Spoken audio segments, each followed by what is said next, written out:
Terry Savage, author of The Savage Number, joins us live from Chicago. Terry, thank you so much. First and foremost here, let's face it, if we take this bailout, does it not plummet the value of the dollar? Well, you put your finger on it exactly. You see, I think most Americans of both political parties are totally disgusted by this raw display of politics, something we've never seen. It probably goes on all the time on Capitol Hill, but here it's being played out in front of us in what we all know is a very personal, severe crisis. And it's being played out in front of the whole world. And one way or another, and probably we don't even understand what these various plans mean, it's going to involve creating more liquidity, printing money, lending money, borrowing money, and that, of course, will destroy the value of the dollar. It's just going to push that destruction farther down the road. The destruction has a label. It's called inflation, and you see the rest of the world watching us and shaking their heads as they sell dollars. Let me ask you this, too. The biggest selling point of this plan thus far is that the alternative is worse.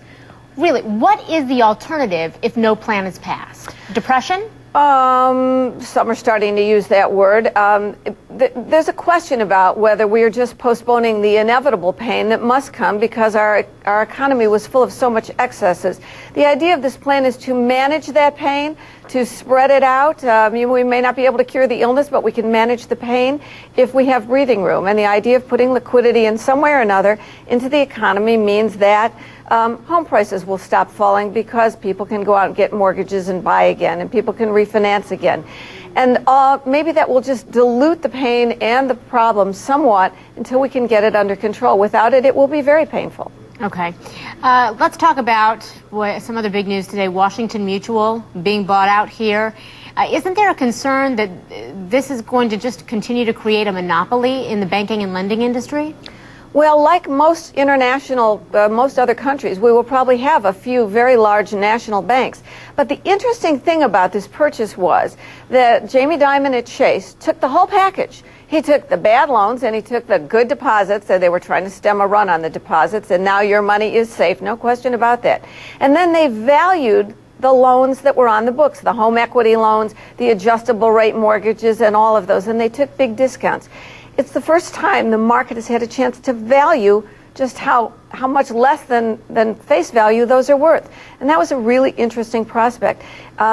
We had one big bank, Chase, that could do this for another one. But we need the help of the government to get the whole system sorted out. Yeah, but speaking of the government, is the FDIC, based on what you're seeing, is the FDIC going to need a bailout after all of this? Well, the FDIC has already, in effect, received a bailout, and that shouldn't scare you. We always knew they had a line of credit with the Treasury, and last week the Treasury said, don't worry about how much is in the fund. What this money in the fund, of course, comes from, quote, contributions from the member banks. The Treasury will guarantee every penny of insured deposits, and WAMU depositors found that out, not only up to the $100,000 limits and the other limits of the FDIC, but they just took all the deposits, and you could get at them today. So, in effect, the FDIC has been bailed out by the Treasury, which is us, the dollar. The dollar, yeah.